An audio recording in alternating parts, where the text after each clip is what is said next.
3 मई के बाद किस तरफ जाएगा कोरोना संग्राम? हटेगा लॉकडाउन या जारी रहेगी तालाबंदी?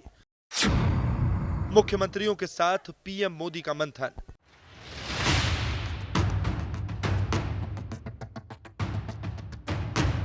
कोरोना से संग्राम और लॉकडाउन के दौर में पीएम मोदी आज चौथी बार राज्यों के मुख्यमंत्री से रूबरू हुए। अपनी अपनी राजधानियों में बैठे कई राज्यों के मुख्यमंत्री वीडियो कॉन्फ्रेंसिंग के जरिए पीएम से मुखातिब हुए। इस दौरान कोरोना से देश भर में जंग के ताजा हालात पर चर्चा हुई और मुख्यमंत्रियों ने अपने सुझावों के साथ जरूरतें प्रधानमंत्री से साझा की। सूत्रों के मुताबिक इस बैठक में पीएम मोदी ने मुख्यमंत्रियों को जो संदेश दिया है वो ये है: हमारे सामूहिक प्रयासों का परिणाम दिख रहा है। हजारों जिंदगियां बचाने में ये प्रयास महत्वपूर्ण रहे हैं। लॉकडाउन का प्रभाव पड़ा और हमें उसका लाभ मिला है। हालात संभलने के लिए एक्सपर्ट से लगातार सुझाव लिया जा रहा है। रेड, ग्रीन और ऑरेंज जोन में लॉकडाउन खोलने के लिए राज्य नीतियां तैयार करें। बैठक में बिहार के सीएम नीतीश कुमार ने कोटा से छात्रों की वापसी का मुद्दा भी उठाया और इस पर एक नीति बनाने का सुझाव दिया। वहीं पीएम के साथ गृह मंत्री अमित शाह भी बैठक में मौजूद रहे। शाह ने कोरोना के खिलाफ लड़ाई में राज्य सरकारों की पीठ थपथपाई और आगे की रणनीति का भी मंत्र दिया। अमित शाह ने कहा कि केंद्र और राज्य इस लड़ाई में मिलकर आगे बढ़ रहे हैं। दुनिया के हालात की तुलना में हमारी स्थिति अच्छी है। जहां लॉकडाउन भंग की घटनाएं हो रही हैं, तुरंत उसे रोकने का प्रयास किया जाए।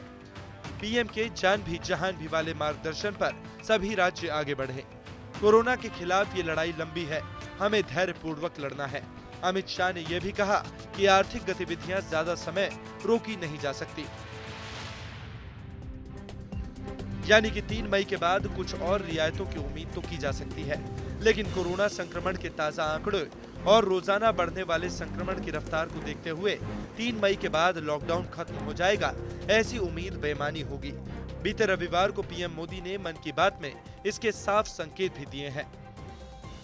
हल्के में लेकर छोड़ दी गई आग, कर्ज और बीमारी मौका पाते ही दोबारा बढ़कर खतरनाक हो जाती है।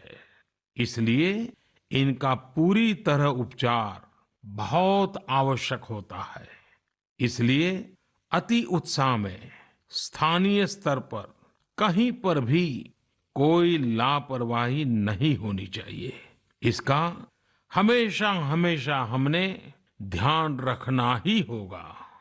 और मैं फिर एक बार कहूंगा, 2 गज दूरी बनाए रखिए, खुद को स्वस्थ रखिए। मेरे देशवासियों से मैं आपसे आग्रह करूंगा, हम कतई अति आत्मविश्वास में न फंस जाएं।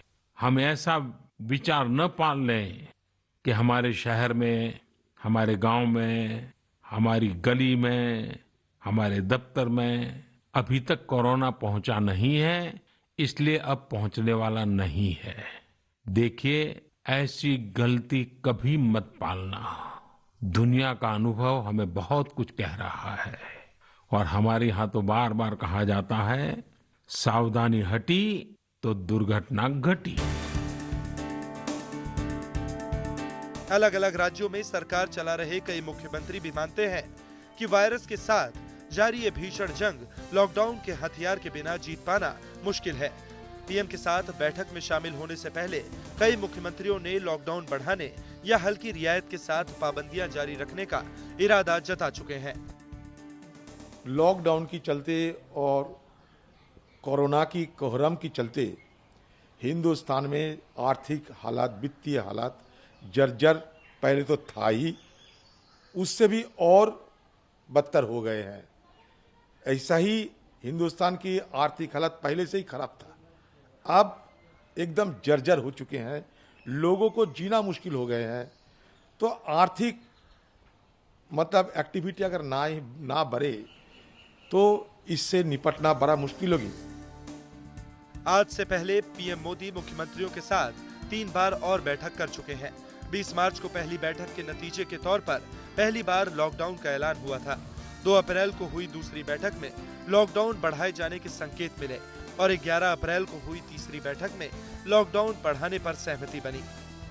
आज चौथी बार बैठक के बाद केंद्र सरकार कौन सा बड़ा फैसला करने वाली है, इसका पूरे देश को इंतजार है।